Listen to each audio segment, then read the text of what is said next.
नवीन घडामोडी पाहण्यासाठी आपल्या बारामती झटका या यूट्यूब चॅनलला सबस्क्राईब करा व बेल आयकॉन दाबा, म्हणजे ताज्या घडामोडी आपणापर्यंत पोहोचतील.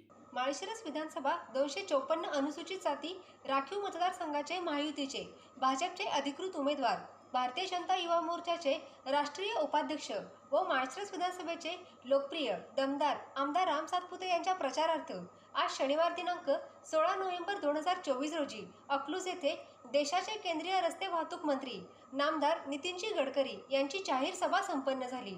यावेळी लोकप्रिय दमदार आमदार राम सातपुते यांच्यावर प्रेम करणाऱ्या अनेक कार्यकर्त्यांसह हजारोंच्या संख्येने जनसमुदाय उपस्थित होता. सदर कार्यक्रमाचे सूत्रसंचालन भाजपचे माळशिरस तालुका संयोजन प्रमुख तथा भाजपा किसान मोर्चाचे जिल्हाध्यक्ष बाळासाहेब सरगर यांनी केले. यावेळी शिवप्रसाद दूध डेअरीचे चेअरमन व राष्ट्रवादी काँग्रेस पार्टीचे नेते शरद बापू मोरे बोलताना म्हणाले, आज आपल्या अकलूजमध्ये सन्माननीय भावांच्या प्रचारानिमित्त उपस्थित असलेले सर्व व्यासपीठ आणि आपण सर्व आज आपल्या अकलूजमध्ये भाऊच्या प्रचारानिमित्त सन्माननीय आपल्या देशाचे नेते नितीनजी गडकरी साहेब उपस्थित राहणार आहोत म्हणून आपण सर्वजण आज या सभेला उपस्थित राहिलो आहोत. आज गेल्या 15 दिवसापासून ठिकठिकाणी तालुक्याच्या कानाकोपऱ्यात आपण सर्वजण पोहोचत आहात, आम्ही पोहोचतोय. बऱ्याच ठिकाणी अशी परिस्थिती दिसली की सुरुवातीला आपण म्हणत होतो आपल्या माळशिरसचं राजकारण आहे ती वनवे होईल आणि सन्माननीय भाऊ नक्की एकटे पडतील आणि भावांचा पराजय नक्की होईल अशी परिस्थिती विरोधकांच्या मनामध्ये होती. परंतु ज्यावेळेस आपल्या तालुक्यातील 108 गावामध्ये आपण भावांनी केलेल्या 5 वर्ष अपार मेहनतीची फळं ज्यावेळेस बघतो, ठिकठिकाणी गाव भेट दौऱ्याच्या दरम्यान दिसली. जे भावांना आपण आरोग्य दूत म्हणून संबोधता, अगदी आम्ही स्वतः पहिल्या स्टेजवर आम्ही जिल्हा परिषद लेवलला काम करत असताना आम्हाला वाटायचं आमच्या गटात चांगली कामं झालेली आहेत. परंतु माळशिरस तालुक्यातल्या प्रत्येक गावामध्ये जाईल तिथं भावांचा सन्मान तेवढ्याच ताकदीने केला जातो. कुठेही जात पात मतभेद असं कुठेही नाही. भावांच्या बाबतीत जाईल तिथं 4, 5, 10, 20 लोक त्या सभेला उपस्थित राहतात आणि भावांसमोर ज्या व्यक्तीचं ऑपरेशन खुब्याचं असेल, पाठीचं असेल, मणक्याचं असेल, गुडघ्याचं असेल, काही ठिकाणी तर असा अनुभव आला की भावांनी केलेली कामं बघून ऑपरेशनच्या माध्यमातून अतिशय चांगल्या 5 स्टार हॉस्पिटलच्या सुख सुविधा देऊन 8-8, 10 लाख रुपये काय पेशंटला खर्च शासनाच्या माध्यमातून करून त्या पेशंटने फक्त ऑपरेशनच केलं नाही तर काही ठिकाणी मला चाला येतंय म्हणून चालवून दाखवलं, मला पळा येतंय म्हणून मला पळून दाखवलं, कुणाला बसता येतंय म्हणून कुणी बसून दाखवलं. ही ज्यावेळेस घटना बघतो त्यावेळेस असं वाटतं की नक्कीच त्याच्या पाठीमागे अशा केसेस आपण कधीच पाहिलेल्या नव्हत्या माळशिरस तालुक्यामध्ये. हे जे भाऊंनी बरेच वेळा मी विचारलं भाऊ तुम्ही आज आरोग्य सेवेवर एवढा भर द्यायचं कारण काय? बरेच वेळा त्यांनी सांगितलं की बापू बाकी सर्व गोष्टी तर आजचं उद्या होतील, परंतु आजारी पेशंटला जर साथ दिली तर नक्कीच त्याच्या आशीर्वाद आपल्याला भेटतील आणि त्यातून परमेश्वराच्या कृपेनं आपल्याला चांगले आरोग्य राहील आणि त्यातून मला समाधान खूप मिळतं. बऱ्याच ठिकाणी असं दिसलं की रात्री 2:30 वाजेपर्यंत भाऊंनी जागे राहून पेशंटला जोपर्यंत ऍडमिट करून घेतलं जात नाही तोपर्यंत भाऊ 2:30 वाजेपर्यंत जागे राहून त्या पेशंटने ज्यावेळेस सांगितलं मला बेड भेटलाय, मी ऍडमिट झालो, त्यावेळेस भावांचा फोन बंद होतो. इतका फॉलोअप मी माझ्या आयुष्यात पहिल्यांदा बघितला की एका तालुक्यातला एक आमदार म्हणून व्यक्ती, काम करणारी व्यक्ती शेवटच्या व्यक्तीपर्यंत पोहोचते आणि शेवटच्या व्यक्तीला न्याय देण्याचा प्रयत्न करते. त्याला आरोग्य सेवेचं विकासाचं जरी माध्यम बघितलं तर प्रत्येक गावात 5 कोटी, 10 कोटी, 20 कोटी, 25 कोटी जेवढं त्यांच्या होईल ज्यांनी मागणी केली त्यांच्या जवळजवळ 80% 90% मागणी त्यांनी ठिकठिकाणी. आज जलशिवारी योजना असेल आपल्या माळशिरस तालुक्यामध्ये, अगदी आपलं पाठीमागे सरकार होतं त्यावेळेस फडणवीस साहेबांनी ती योजना निर्माण केली होती. त्यानंतर महाविकास आघाडीचं सरकार आल्यामुळे ती योजना बंद केली गेली आणि परत महायुती सरकार आल्यानंतर परत योजना चालू झाली. आज माझ्या माहितीप्रमाणे असा कुठलाही ओढा नाही, नाला नाही किंवा पाणी वैवाटून जाणार जे आपल्या गावातून नदी असेल, छोटे छोटे बंधारे करून शासनानं जवळजवळ गावामध्ये जे 50%, 60%, 70% वरील आलेली शेती, जवळजवळ 90%, 100% आपल्या तालुक्यातील शेती वरीताखाली आणण्याचं काम सन्माननीय फडणवीस साहेबांच्या माध्यमातून झालं. हे सगळं आपण आपल्या डोळ्याने बघतो. गेल्या काही वर्षापूर्वीचा झालेला विकास आणि महायुतीच्या माध्यमातून झालेली शेतकरी लेवलची कामं, एवढे शेतकरी लेवलची कामं बंधाऱ्याची असतील, रस्त्याची असतील. आज लाईटचा विषय घेतला तर आपल्या प्रत्येक कुटुंबामध्ये बारकाईने जर बघितलं लाखो रुपयाची लाईट बिल माफ झाले. 183 कोटी म्हणजे जवळजवळ 200 कोटीचं दुष्काळी अनुदान पहिल्यांदाच आपल्या माळशिरस तालुक्यात मिळालं. पुढील लाखो रुपयाचं लाईट बिल येणार नाही आणि अगदी शेतकऱ्यांसाठी सौर ऊर्जा ठिकठिकाणी किट सरकारने 90-95% अनुदान देऊन उभा केली. शेतकऱ्यांना स्वाभिमान देण्याचं काम नक्कीच महायुतीच्या माध्यमातून बरेचसे प्रश्न शेतकऱ्यांसंदर्भात लाईटचे असतील, सौर ऊर्जेचे असतील, पीक विम्याचे असतील. पीक विमा तर आपला 1 रुपयात केला तरी सुद्धा लोकांना जवळजवळ पीक विम्याचे सुद्धा लाखात पैसे उभा झाले. आणि सर्वात मोठी आज सरकारची योजना जर चालली असेल तर ती मुख्यमंत्री लाडकी बहीण योजना.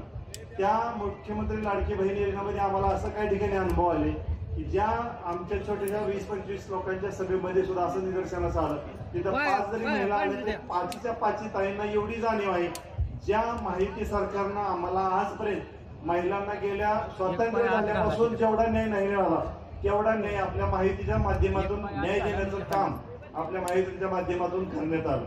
लाडक्या ताईंना जो सन्मान मिळाला त्या ताई अगदी 100% इतक्या प्रभावित आहेत की आम्हाला आमच्या मिस्टरला 200-500 रुपये जर मागितलं तरी ते कधी प्रसंग अवधाने कधी होईल कधी नाही असायचं.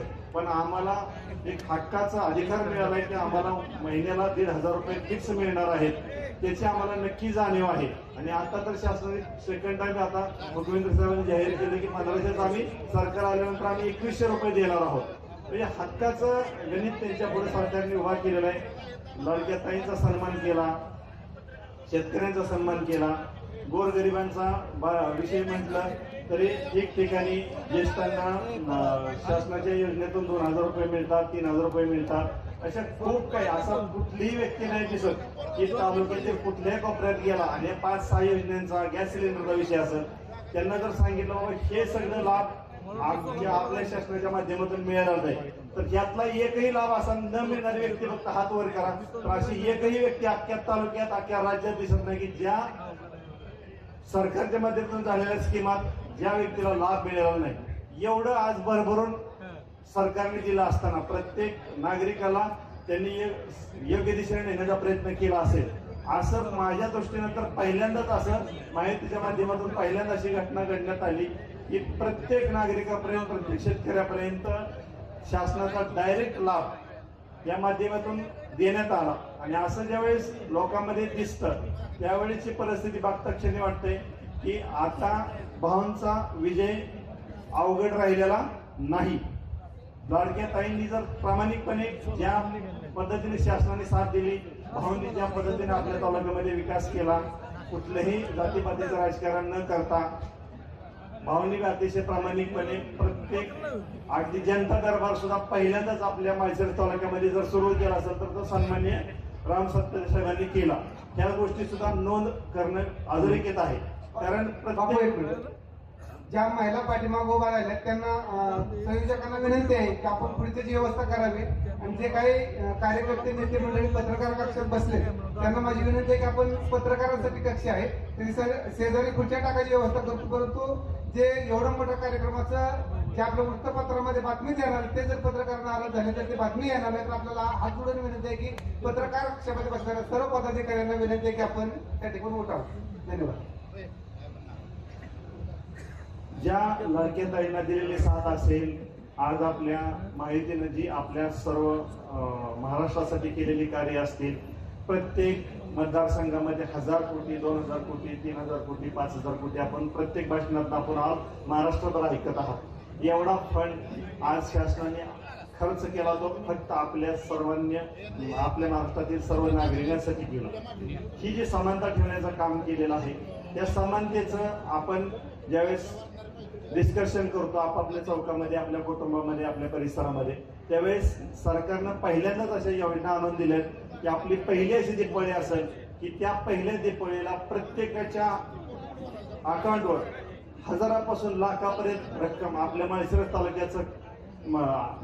तालुक्यातील सर्व नागरिकांच्या अकाउंटवर आणण्याचं काम जर केलं असेल तर आपल्या माहिती शासनाच्या माध्यमातून सन्माननीय भाऊंनी कुठलीही घटना असू द्या, माळशिरस तालुक्यातले असो, राज्यातले कुठलेही आंदोलन असो, शेतकऱ्यांसाठी झालेलं आंदोलन असो, स्टार्टर असेल, मोटर गाड्यात अडकून केलेलं आंदोलन असेल, आज आपल्याला भाऊंकडून फोन केल्यानंतर 24 तासात 48 तासात डीपी मिळत असेल, कुठला अधिकारी एक पैसा मागत नसेल.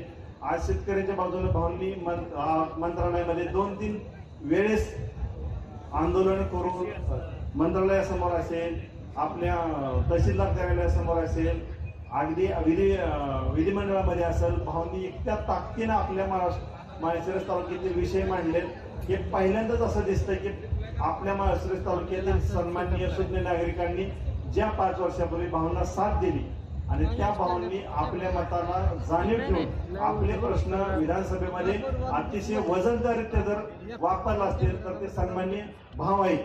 आणि भाऊंनी 5 वर्ष त्यांच्या प्रामाणिकपणे नक्कीच त्यांची जबाबदारी पूर्ण केली असं आम्हाला वाटतंय. परंतु आज भाऊंना पुढील 5 वर्षाकरता शुभेच्छा देण्यासाठी आपण कमळ या चिन्हावर भाऊंना 20 तारखेला बटन दाबून अतिशय ताकदीनं जर निवडून दिलं तर भाऊंचा हौसला बुलंद होईल आणि भाऊ मंत्रालयामध्ये अशाच ताकदीचे प्रश्न मांडून जे आपल्या माळशिरस तालुक्यातील पश्चिम भागातील 22 गावाचा पाण्याचा प्रश्न असेल आणि आपल्या माळशिरस तालुक्याला गेल्या कित्येक वर्षापासून आपल्याला फक्त ऐकायचं मिळतंय की आपल्या या पंचवार्षिक केल्यानंतर पुढल्या पंचवार्षिकला MIDC येणार आहे.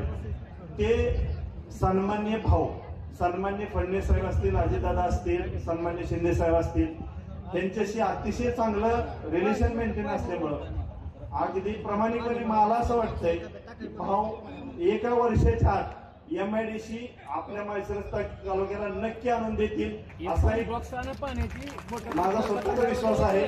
आपण सर्वांनी अशा कष्ट करणाऱ्या, मेहनत करणाऱ्याला रात्री 11 वाजता 12 वाजता त्यांना फोन लागत नाही, कोणाला काही विषय नसतो. सन्मान सर्वसामान्य नागरिकांचा जर कोणी केलेला पाहिला असेल तो सन्मान्य भाऊंनी केलेला आहे, त्याची जाणीव ठेवणं गरजेचं आहे. अन्यथा कसं आहे, जर आज आपण काही गोष्टीला प्रेशरमध्ये आलो, थांबलो, गप्प राहिलो, मताच्या टायमिंगला आपण मागे सरलो तर ही योग्यता नक्की राहणार नाही. पण बऱ्याचशा गोष्टी अशा घ्यायच्या आपल्या माळशिरस तालुक्यामध्ये किंवा महाराष्ट्रामध्ये आपलं भागलं की आपल्याला काही गरज नाही अशा पद्धतीची भूमिका बरेच ठिकाणी असते. पण पुढील 5 वर्षाकरता त्याचं नुकसान 100% आपल्याला भोगावं लागतं कुठल्या ना कुठल्या माध्यमातून. आपण सर्वांनी, माझी एक पर्सनल रिक्वेस्ट आहे की मताचं जे दान आहे ते दान करणं अतिशय गरजेचं आहे.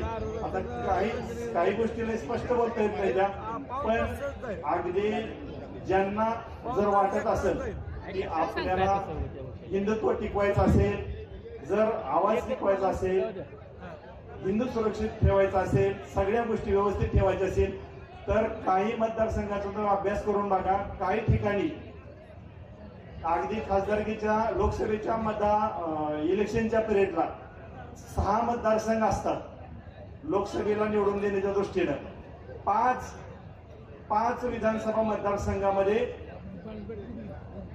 आघाडी वाचणारे जे आपले उमेदवार होते ते एकाच तालुक्यामध्ये विशिष्ट मतदान एवढ्या गतीनं स्ट्रॉंग घडलं की 5ही मतदारसंघातलं मतदान सुद्धा एकाच तालुक्यातल्या विधानसभेच्या लोकांनी ते मोडीत काढलं. आता ते काही जास्त बोलण्यासारख्या गोष्टी नाहीत, पण आपलं मताचं दान होणं गरजेचं आहे.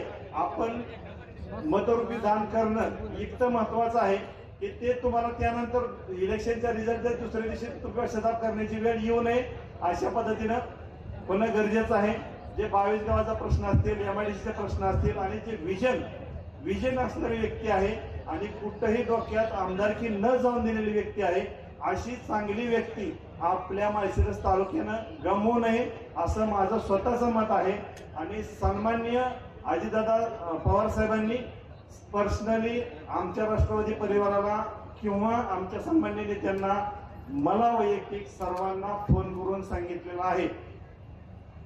दादांनी जे वाक्य सांगितलं ते सांगतो की बापू आपल्याला रामला साथ द्यायची आहे. राम चांगली व्यक्ती आहे. रामला आपण सर्वांनी साथ देऊ आणि रामला परत विधानसभेत पाठवायचा प्रयत्न आपण सर्वांनी करावं असं पर्सनली फोन करून दादांनी सांगितलेलं आहे. तो मेसेज माझं काम आहे तुमच्यापर्यंत पोहोचवणं. दादांवर जे काही महिन्यापासून आपण बघतोय जे काही झालेल्या संभाषण असतील तुम्ही समजून घ्या. मीडिया आहे, व्हॉट्सअप, सोशल मीडिया आहे, सर्व गोष्टी तुम्ही ज्ञात आहेत. मला काही जास्त डिस्कशन नाही करता येत, पण दादांचा स्वाभिमान जपणं ज्यांना शक्य असेल त्यांनी 100% जपणं गरजेचं आहे. दादांचे रिक्वेस्ट आहे, आदेश आहेत आपल्या तालुक्यातील सर्व नागरिकांना. आपण सर्वांनी दादांच्या आदेशाचा मान राखून भावना अतिशय चांगल्या मताने निवडून देण्याचा प्रयत्न करू. एवढं सांगतो, 2 शब्द संपवतो.